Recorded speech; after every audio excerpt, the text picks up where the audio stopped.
어린이 주일입니다. 한때 어린이였던 모든 우리 성도님들과 이 땅의 모든 어린이들에게 주의 축복, 주의 은혜 넘치기를 기원합니다.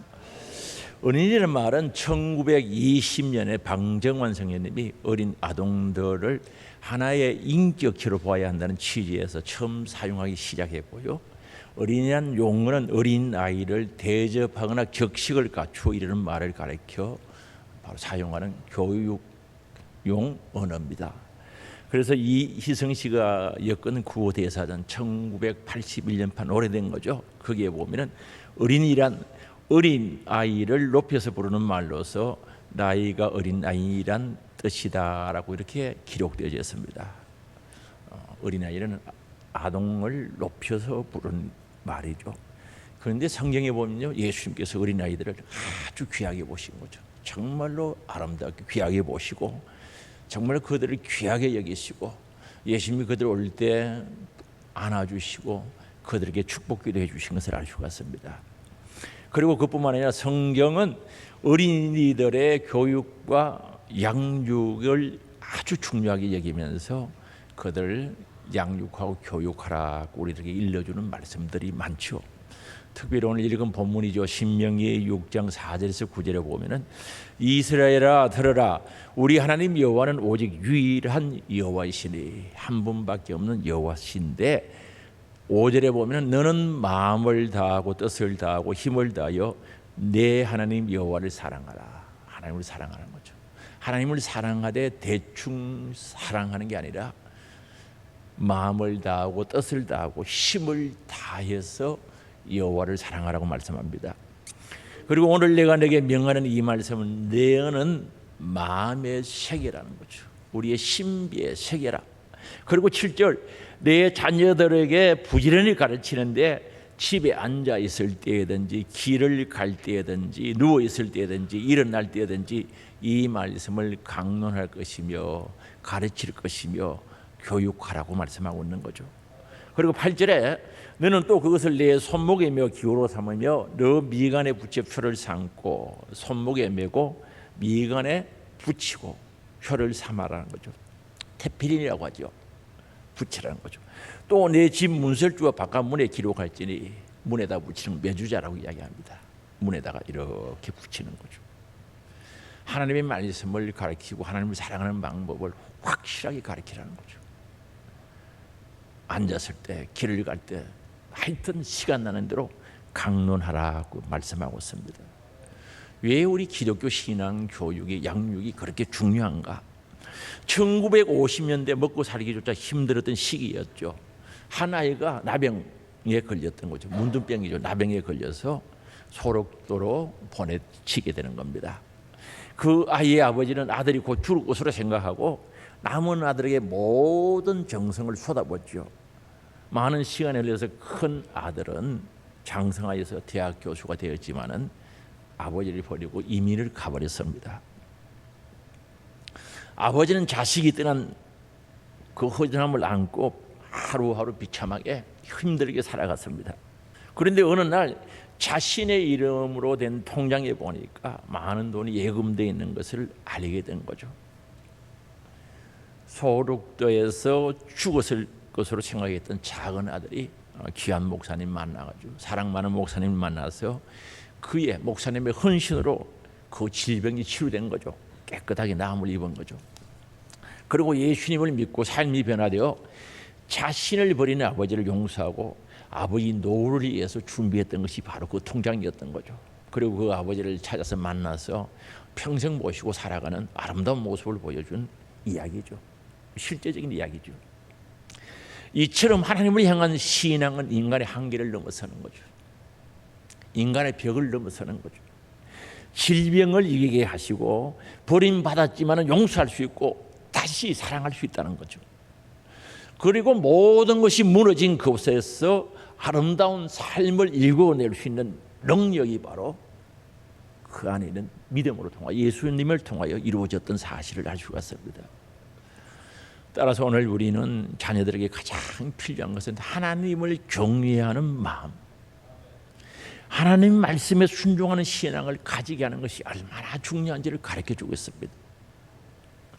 우리와 우리의 자녀와 손자들이 평생에 하나님의 여호와를 경외하며 하나님의 말씀들을 지켜 행함으로 말미암아 하나님께서 주시는 복된 삶을 살아가도록 그 삶 속에 거할 수 있도록 신앙의 양육이 필요하다는 거죠.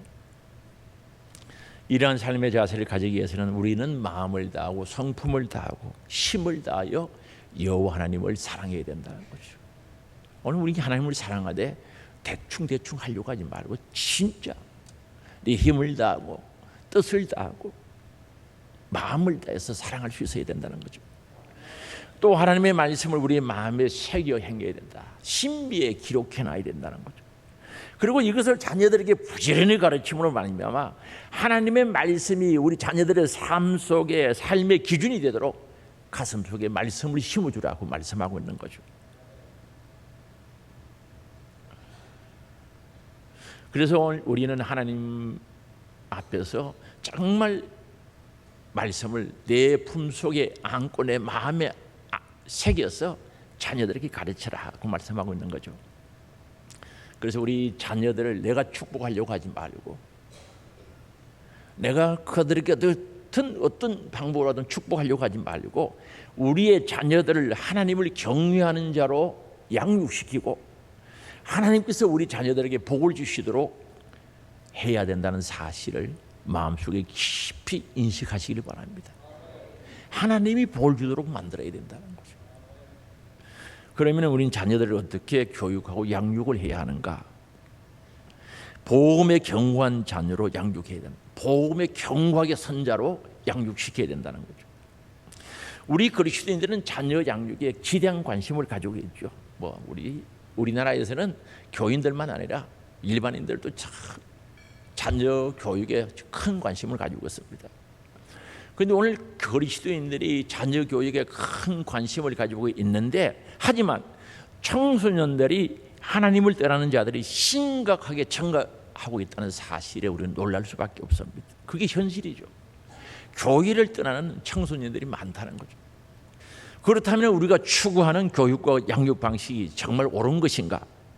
의문이 들기도 하기도 하죠. 정말 우리가 가르치는 양육하는 이 방법이 옳은 것인가? 우리 의구심을 가져볼 수 있는 거죠. 사랑하는 성도 여러분, 요즘 여러분과 자녀의 관계는 어떠합니까? 주 안에서 친밀한 관계를 가지고 있습니까? 여러분의 자녀와 여러분의 관계가 어떠냐고요? 정말 그리스도 안에서 친밀한 관계를 가지고 있는가? 우리가 자녀를 대하는 방식이 정말 복음적으로 성경적으로 대하고 있는가? 우리 살펴볼 필요가 있는 거죠. 우선 우리의 가정을 생각해 봅시다. 가정이 무엇입니까?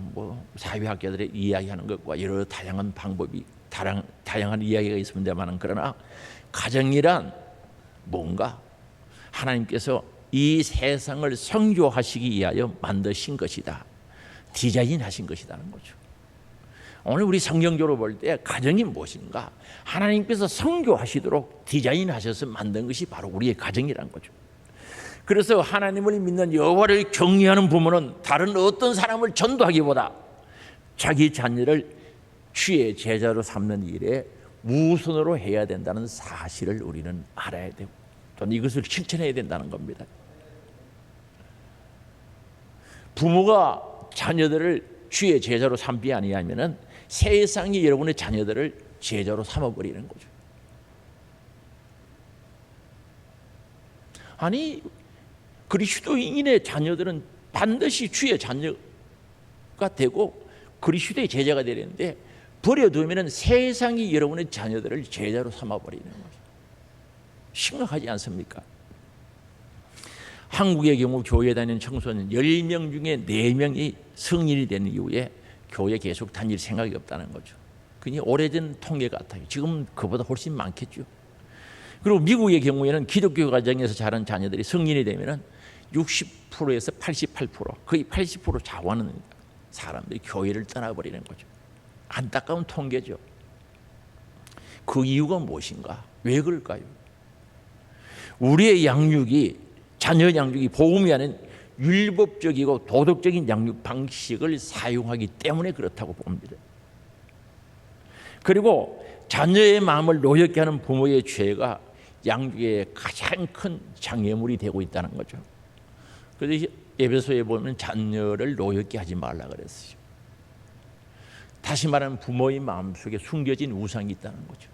부모들의 마음속에 숨겨진 우상을 두고요, 안 그런 척 없는 척하고 그렇게 사는 거예요. 다는 아니겠지만은 오늘날 부모들은 그 마음에 숨겨놓은 우상과 전쟁하고 있는 거죠. 자기 마음속에 숨겨놓은 우상과 막 전쟁을 하면서 자녀 양육을 하니까 얼마나 힘들겠어요. 자녀 양육이 제대로 안 되는 거죠. 그럼 부모의 마음에 숨겨놓은 죄가 있다는, 어떤 죄가 있을까요? 마음속에 숨겨놓은 우상이 어떤 우상이 있는가? 안락함의 우상이 있다는 겁니다. 그저 편안하게 살기를 원하는 안락함의 우상이 있는 거죠. 그저 근심 걱정 없이 편안하게 즐겁게 살려고 하는 그 우상이 우리 속에 있다는 거죠. 그리고 존경의 우상, 존경 받기를 원하는 거죠. 자녀들에게도 존경받기를 원하는 그 우상. 그리고 보답의 우상이죠.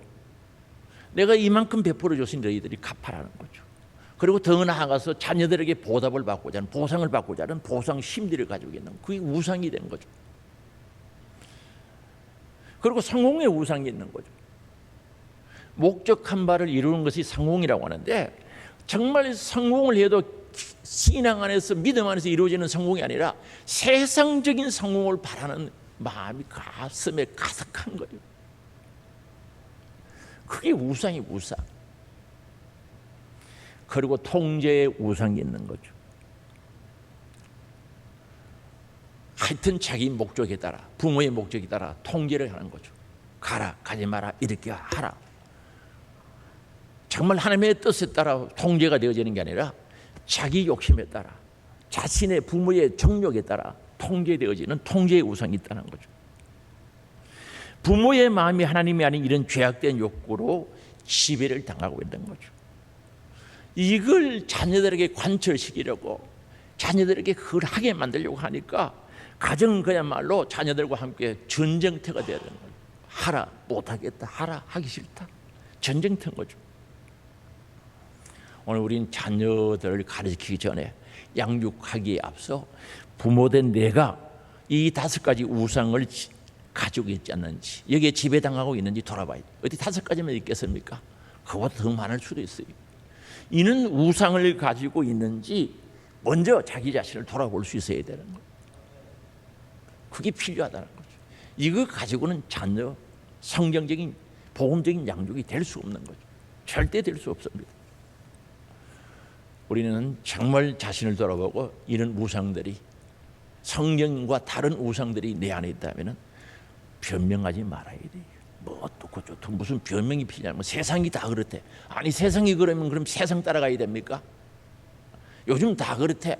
다 그렇다고 따라가야 됩니까? 변명하지 말고 정직하게 핑계하지 말고 철저히 회개하고 배설물처럼 버리시기를 주의 이름으로 축복합니다. 이거 버려야 되는 거예요. 그리고 예수님 마음 가져야죠. 내 안에 복음이 있어야 되는 겁니다. 정말 아이들을 사랑하는 거 보면 엄청 사랑해요. 그런데 잘못된 사랑, 영혼을 사랑할 줄 알아야 되는데 그 육을 사랑하는 거죠.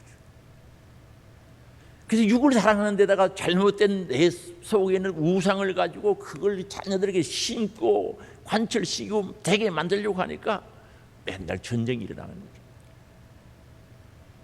오늘 우리는 순수한 복음을 가져야 되는 거죠. 복음은 힘이 있고 능력이 있는 줄 아시기 바랍니다.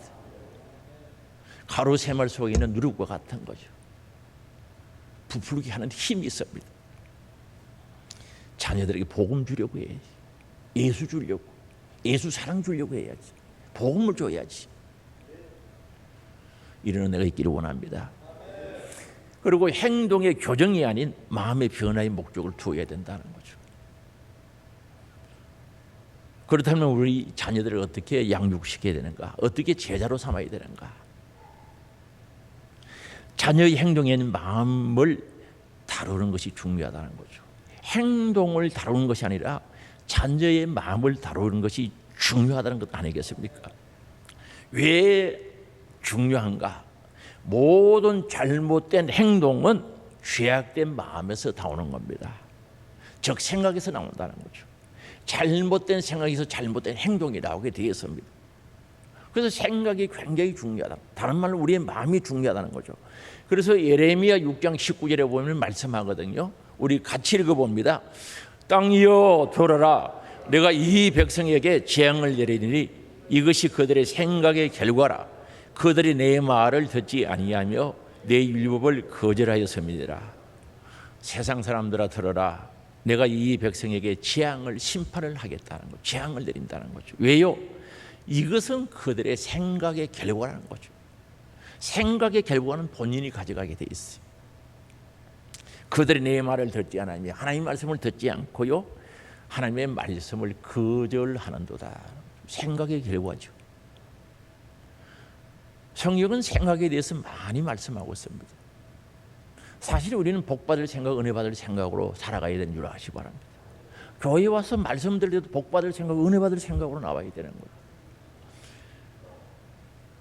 그래서 행동만 지적하기보다는 자녀가 스스로 마음을 돌아보고 마음속의 죄와의 싸움을 이해하도록 돕는 것이 부모의 역할이죠.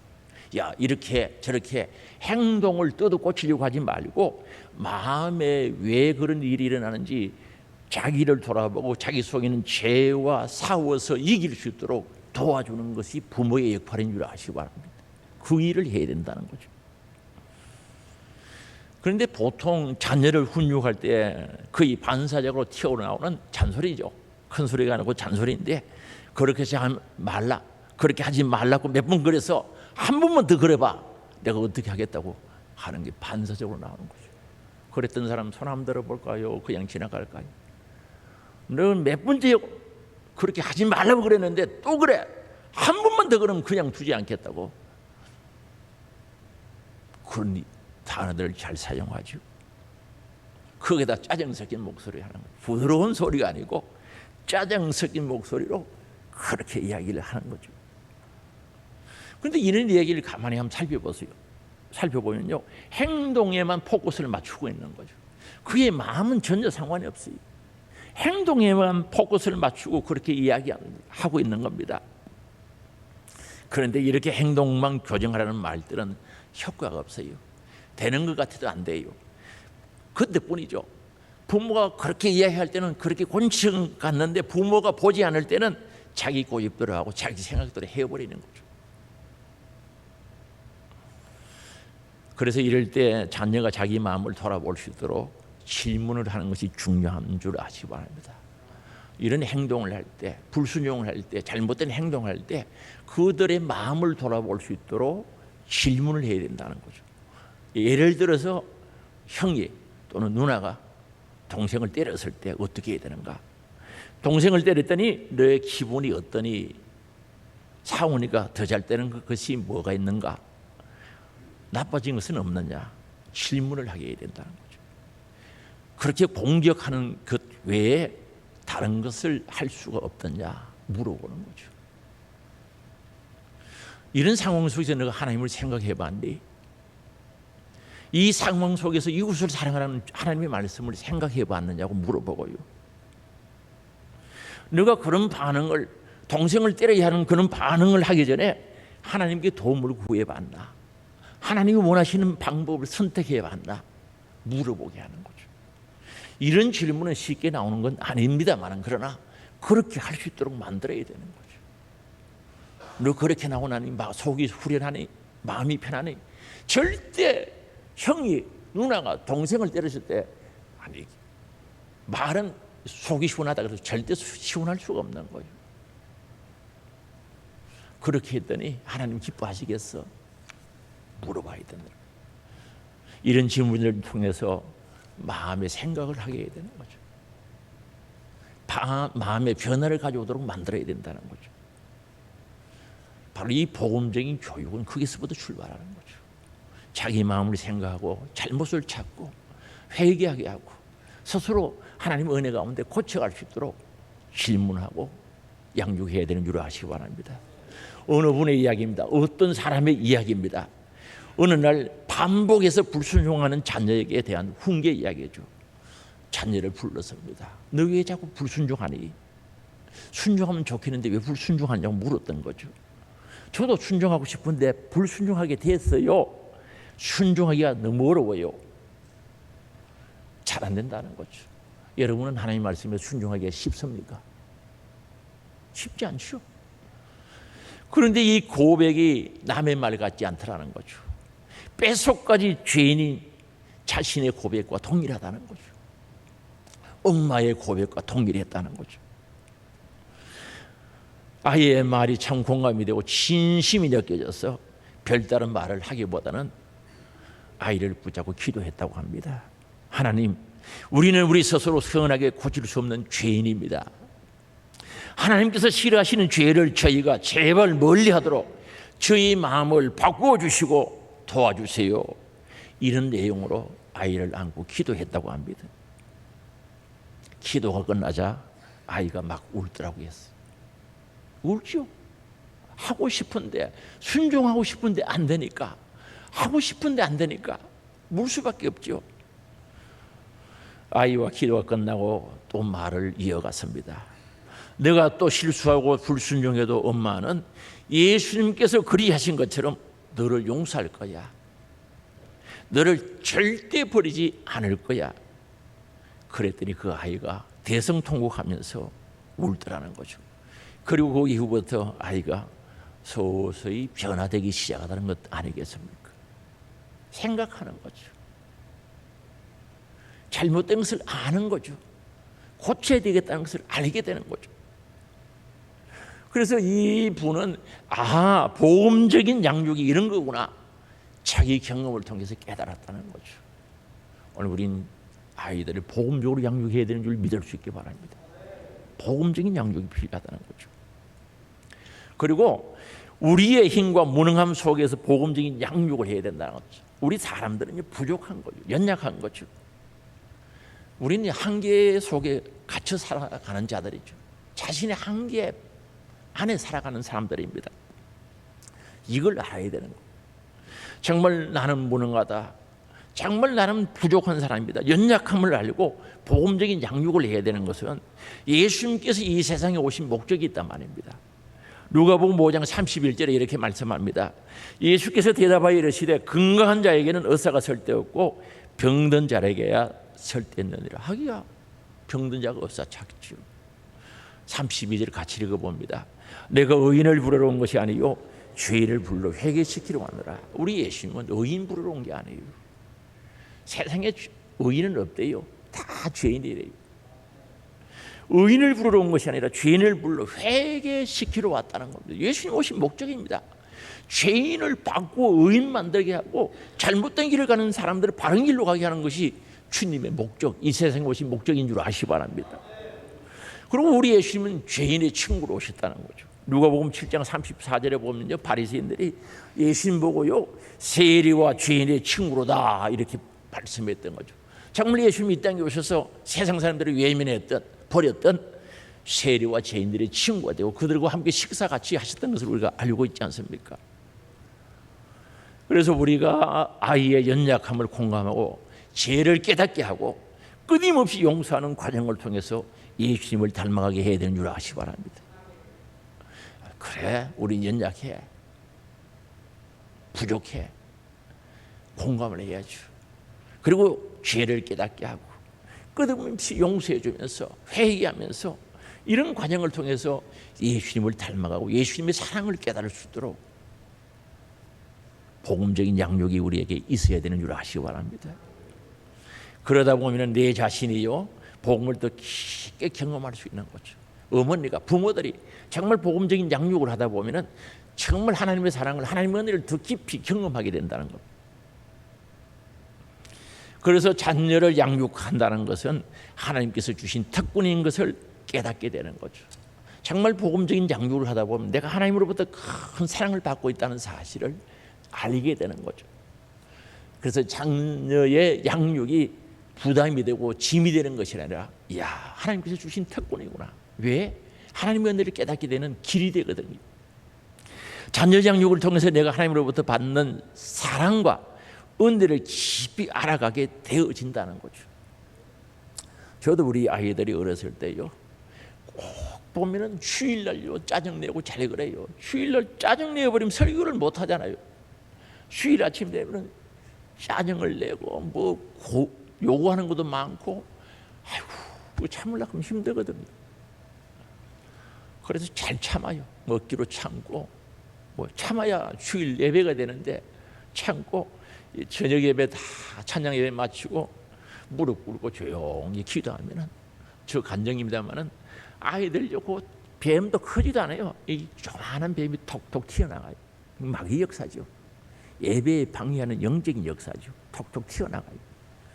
그러면서 깨닫게 해주는 게 뭡니까? 야야, 그래도 걔들이 너보다 낫다는 거죠. 내가 그런 사람인가 봐요. 너보다 낫다는 거죠. 그래서 하나님 앞에 회개하죠. 그걸 통해서 나를 깨닫게 하고, 그것을 통해서 하나님께 가까이 가게 하고, 그걸 통해서 무릎 꿇게 하고, 그걸 통해서 회개하고 하니까 그게 은혜죠.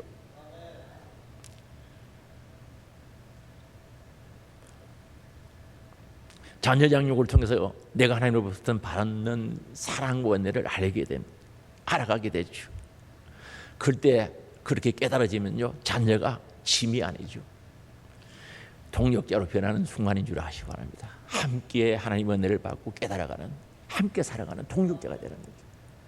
사랑하는 성도 여러분, 마태복음 28장 18절에서 20절까지 우리 잘 알고 있지 않습니까? 18절에 보면은 예수께서 나와 말씀하여 이르시되 하늘과 땅의 모든 권세를 내게 주셨으니, 우리 예수님께 하늘과 땅의 모든 권세를 주신 거예요. 예수님은 가지고 계시다는 거죠.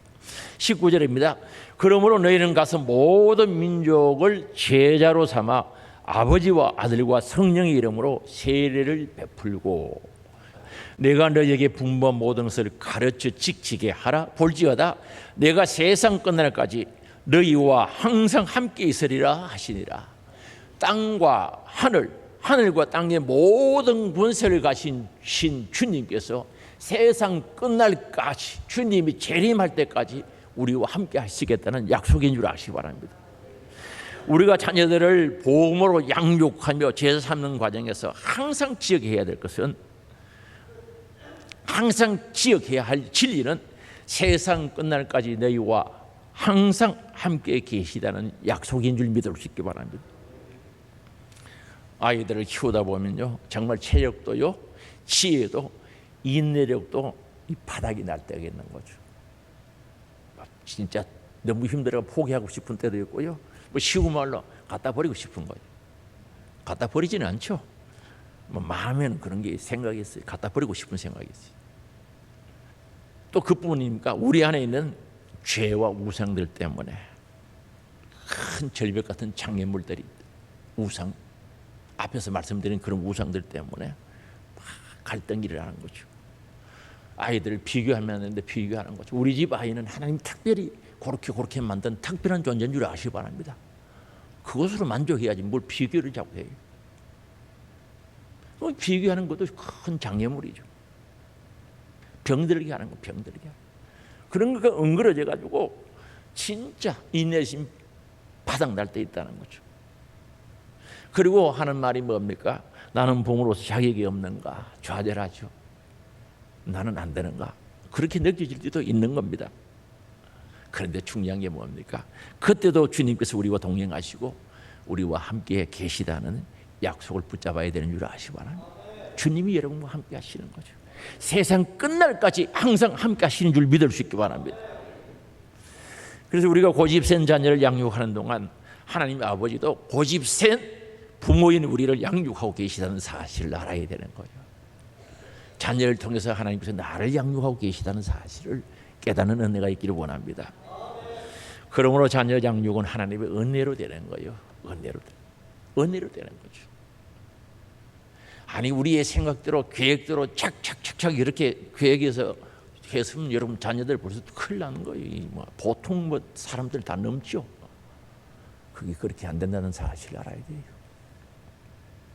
사랑하는 성도 여러분, 오늘 우리의 계획대로 이렇게 투자하고 하면 될 것 같지만 그게 아니에요. 자녀 양육은 하나님의 은혜가 절대적으로 필요한 줄 아시기 바랍니다. 절대적으로 필요해요.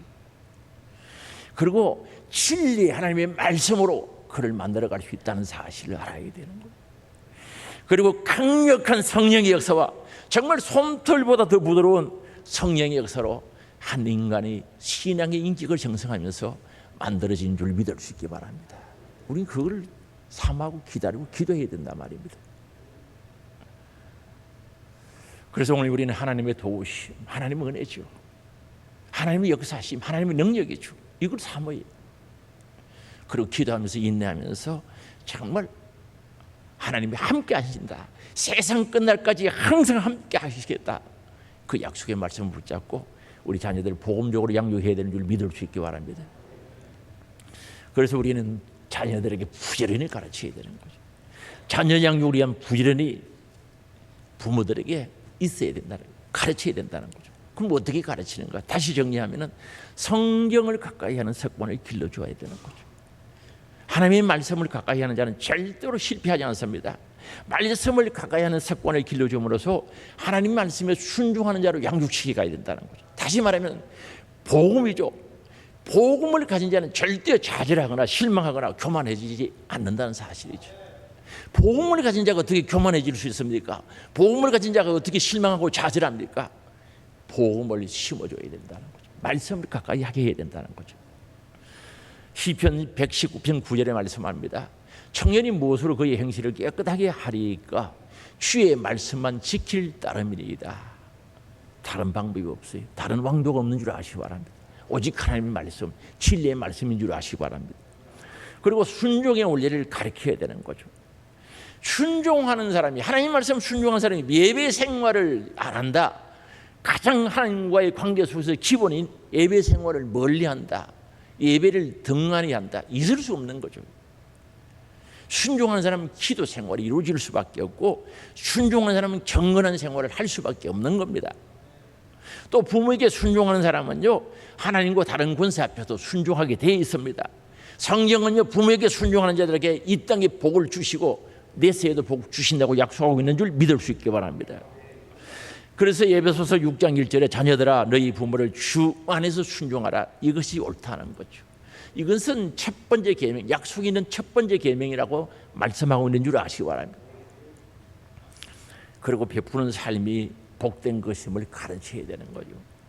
복을 받아 누리는 것보다 더 값진 것은 베푸는 복이죠.